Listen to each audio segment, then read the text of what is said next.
Good afternoon student. आज हम class 7th में सोशल साइंस सब्जेक्ट में पार्ट 3 पढ़ेंगे। पार्ट 3 का नाम है उत्तर भारत का राज्य। इसमें भी हमें 800 ईस्वी से 1200 ईस्वी तक के बारे में बताया गया है। इसके पहले हमने पार्ट 2 पढ़ा था। पार्ट 2 में हमें बताया गया था दक्षिण भारत के राज्यों के बारे में, है ना। आज हम पढ़ेंगे उत्तर भारत के राज्य के बारे में। तो देखिए पढ़ते हैं। 647 ईस्वी में हर्षवर्धन की मृत्यु के पश्चात उसका साम्राज्य टुकड़ों टुकड़ों में विभाजित हो गया था, क्योंकि उसका कोई उत्तराधिकारी नहीं था। जब 647 ईस्वी में हर्षवर्धन की मृत्यु हो गई थी तो उसका जो साम्राज्य था बहुत ही छिन्न भिन्न हो गया था। क्यों हो गया था? क्योंकि उसका कोई भी उत्तराधिकारी नहीं था, उसका कोई पुत्र नहीं था, है ना। या तो कोई दत्तक पुत्र भी नहीं था। दत्तक पुत्र क्या होते हैं? यानी कोई गोद लिया कभी पुत्र भी नहीं था। ऐसी स्थिति में अनेक क्षेत्रीय राजाओं का उदय हुआ। जब ऐसी स्थिति हुई तो अनेक क्षेत्रीय राज्यों का उदय हुआ। इन राज्यों में शासन करने वाले राजवंश राजपूत वंश के नाम से जाने गए। और जब ऐसे टाइम आया, ऐसी स्थिति में क्या हुआ, अनेक क्षेत्रीय राज्यों का उदय हुआ। और जब इन राज्यों में शासन करने वाले राजवंश आए तो उनको राजपूत वंश के नाम से जाना गया, है ना।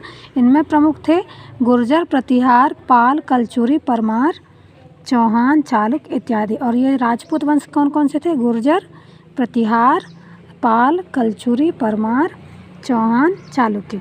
राजपूत अपनी वीरता, शौर्य, साहस तथा मातृभूमि के प्रति सर्वस्व समर्पित करने के लिए जाने जाते हैं। जो राजपूत होते हैं वो अपनी वीरता यानी वो बहुत ही वीर होते हैं, वीर पुरुष कहलाते हैं। शौर्य और शौर्य यानी उनका शौर्य यानी बोलना चाहिए, उनको क्या चाहिए, उनके पास जो शक्ति, वीरता है, सम्मान है वो बहुत ही अत्यधिक था। साहस, उनका धैर्य था, साहस वो भी बहुत अधिक था, है ना। और वो अपनी मातृभूमि के प्रति अपना सब कुछ न्यौछावर करने के लिए जाने जाते हैं।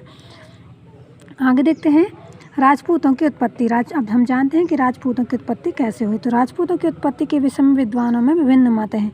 अधिकांश भारतीय इतिहासकार इन्हें वैदिक कालीन क्षत्रियों के नाम से उत्पन्न मानते हैं ना। जो राजपूतों की उत्पत्ति है वो जो विभिन्न विद्वान हैं विभिन्न प्रकार की बातें बताते हैं कि उनका उदय किस प्रकार हुआ। लेकिन जब भारतीय इतिहास देखते हैं हम, तो इनमें क्या मिलता है हमें? वैदिक कालीन क्षेत्र से उत्पन्न माने जाते हैं।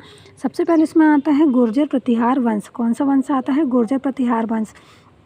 तो हम जानते हैं गुर्जर प्रतिहार वंश क्या है।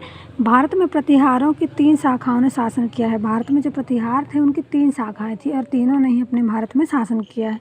इनमें से प्रमुख शाखा उज्जैनी के प्रतिहार वंश की थी। और इसमें से जो प्रमुख शाखा थी वो किसकी थी? उज्जैन के प्रतिहार वंश की। इस वंश का संस्थापक नाग भट्ट प्रथम था। और जो इस वंश का संस्थापक था किस वंश का? गुर्जर के प्रतिहार वंश का वो कौन था? नाग भट्ट प्रथम था। इस वंश के राजाओं ने मध्य प्रदेश, गुजरात, उत्तर प्रदेश तथा राजस्थान के कुछ भागों पर लंबे समय तक स्वतंत्र रूप से शासन किया। और ये प्रतिहार वंश के जो राजा थे इन्होंने कहाँ मध्य प्रदेश, उत्तर प्रदेश, राजस्थान और गुजरात में काफ़ी समय तक अपना शासन चलाया। नागभट्ट प्रथम, वत्सराज नागभट्ट द्वितीय, मिहिर भोज तथा महेंद्र पाल प्रथम इस वंश के प्रमुख शासक थे।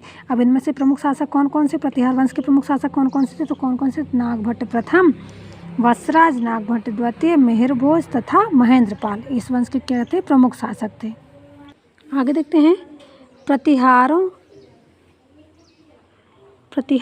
पालों तथा दक्षिण के राष्ट्रकूटों के मध्य कन्नौज पर अधिकार करने के लिए लंबे समय तक युद्ध हुए। जो प्रतिहार थे उनमें प्रतिहार, पाल तथा दक्षिण के राष्ट्रकूट के मध्य कन्नौज पर अधिकार करने के लिए क्या हुआ?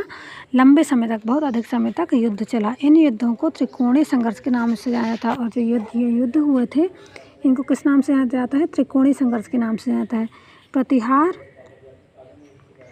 प्रतिहार शासक मिहिर भोज इस वंश का सर्वाधिक प्रतापी शासक था। और जो मिहिर भोज था प्रतिहार शासक इस वंश का प्रमुख प्रतापी यानी बहुत ही साहसी शासक था, बहुत ही प्रतापी था, है ना।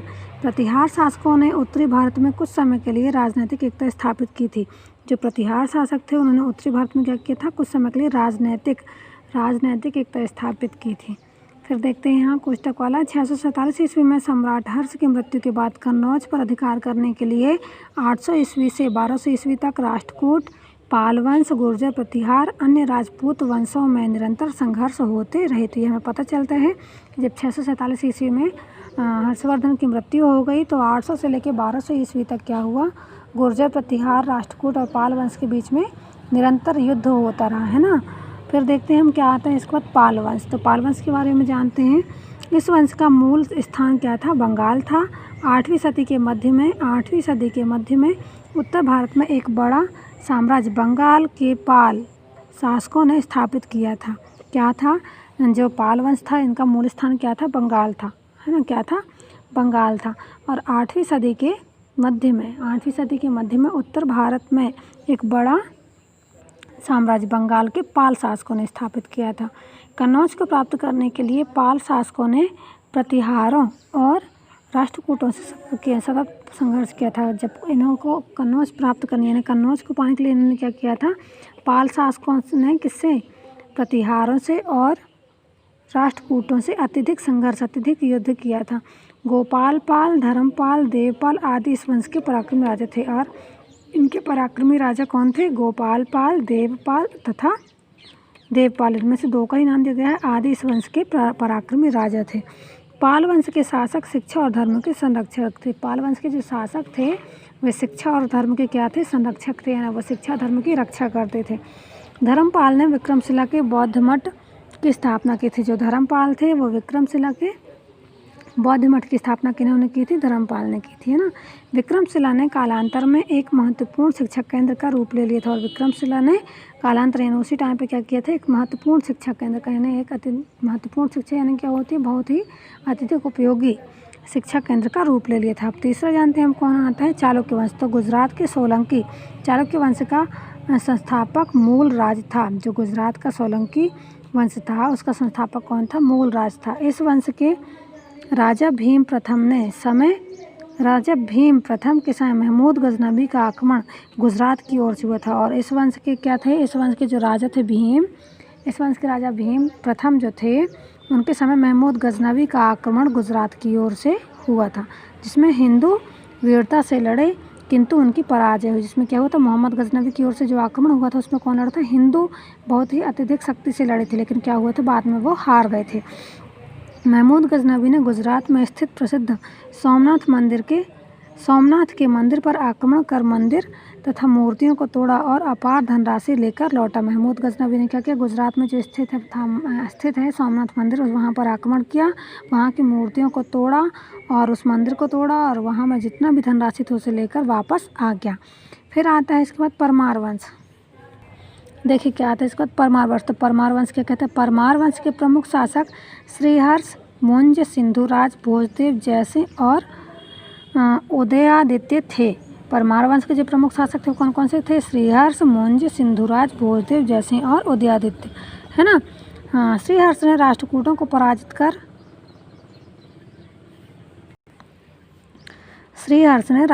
को पराजित कर मालवा में स्वतंत्र राज्य की स्थापना की और इंदौर के निकट धारा नगरी को अपनी राजधानी बनाई। जो श्रीहर्ष था परमार वंश का प्रमुख शासक, उसने क्या किया? राजपूतों को पराजित किया और मालवा में स्वतंत्र राज्य की स्थापना की और इंदौर की क्या किया? इंदौर के धारा नगरी को अपनी राजधानी बना लिया। इस वंश का प्रमुख शासक भोजदेव महान विजेता, उच्च कोटि का लेखक, कवि और विद्वान था। इस वंश का जो प्रमुख शासक था वो कौन था? भोजदेव। वो महान विजेता और उच्च कोटि का क्या था? विद्वान और कवि भी था।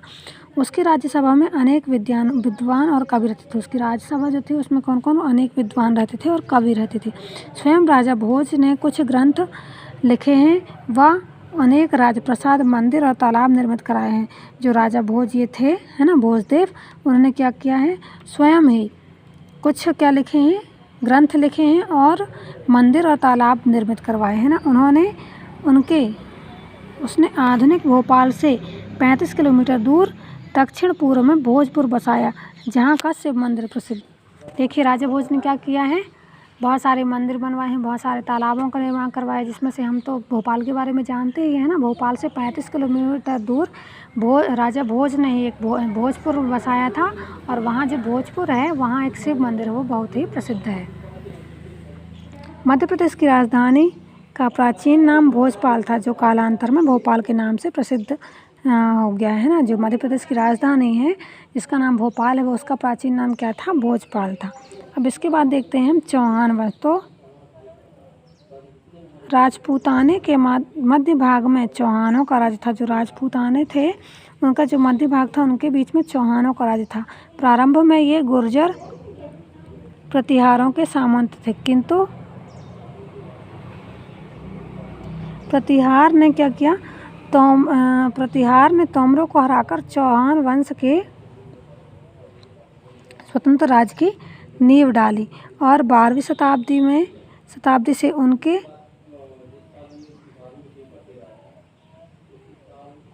और 12वीं शताब्दी से असम में अजय राज चौहान ने अजमेर होगा यहाँ, अजमेर में अजय राज चौहान ने अजयमेरु नगरी की नींव डाली। तो क्या हुआ, देखिए चौहान वंश क्या थे, राजपूताना के मध्य भाग में चौहानों का शासन था। प्रारंभ में क्या थे, ये गुर्जर प्रतिहार के सामंत थे। जो चौहान वंश थे प्रारंभ में गुर्जर और प्रतिहार वंश के सामंत थे, लेकिन क्या किया इन्होंने किसको हराकर तोमरों को किंतु इसने क्या, यहाँ किसी राजा का नाम लिखा गया, किंतु इसने तोमरों को हराकर चौहान वंश के स्वतंत्र राज्य की नींव डाली और 12वीं सदी के अजमेर में अजय राज चौहान ने अजमेरू नगरी की नींव डाली और वहाँ अनेक महलों व मंदिरों का निर्माण किया। ये किसने किया, चौहान वंश ने। इस वंश का महान प्रतापी शासक पृथ्वीराज चौहान था और इस वंश का जो प्रथम और महान शासक था वह कौन था, पृथ्वीराज चौहान, जिसके वीरतापूर्ण कार्यों का वर्णन कवि चंद बरदाई ने पृथ्वीराज रासो नामक ग्रंथ में किया है। और इसकी हमें वीरता का जो वर्णन है वो हमें किसमें मिलता है, पृथ्वीराज रासो नाम का ग्रंथ बना है उसमें मिलता है और इसे किसने लिखा है, कवि चंद बरदाई ने, है ना। पृथ्वीराज ने गुजरात के सोलंकी और बुंदेलखंड के चंदेल तथा कन्नौज के जयचंद से युद्ध किए। पृथ्वीराज ने किससे, गुजरात के सोलंकी और बुंदेल के चंदेल तथा कन्नौज के जयचंद से युद्ध किए। भारतीय इतिहास में पृथ्वीराज चौहान का सम्मानित स्थान है। जो भारतीय इतिहास है उसमें पृथ्वीराज चौहान का महत्वपूर्ण स्थान है। 736 ईस्वी में तोमर वंश के अनंगपाल ने दिल्ली नगरी को बसाया था। हमें ये पता चलता है कि 736 ईस्वी में किसने, तोमर वंश के अनंगपाल ने दिल्ली नगरी को बसाया था। इन प्रमुख राजपूत राजाओं के अतिरिक्त संपूर्ण भारत में अनेक छोटे छोटे राज्य थे। यानी अब हमें क्या पता चलता है कि जो राजपूत राजाओं के अतिरिक्त थे संपूर्ण भारत में अनेक छोटे छोटे राज्य भी थे। कौन से थे वो देखिए, बुंदेलखंड के चंदेल, मेवाड़ के गहलोत, दिल्ली व हरियाणा के आसपास के तोमर, इनके अतिरिक्त नेपाल, कामरूप और उत्कल के राज्य और पंजाब के पर्वतीय राज्य चंबा, कुल्लू और जम्मू के नाम उल्लेखनीय है ना। तो इसमें देखिए और कौन कौन से राज्य थे संपूर्ण भारत में, बुंदेलखंड के चंदेल, मेवाड़ के गहलोत, दिल्ली व हरियाणा के आसपास के तोमर, इनके अतिरिक्त और कौन कौन से थे, नेपाल, कामरूप और उत्कल के राज्य और पंजाब के पर्वतीय राज्य चंबा, कुल्लू और जम्मू के नाम से जाने जाते थे, है ना। इसके बाद जो है अगले वीडियो में बताया जाएगा इसका।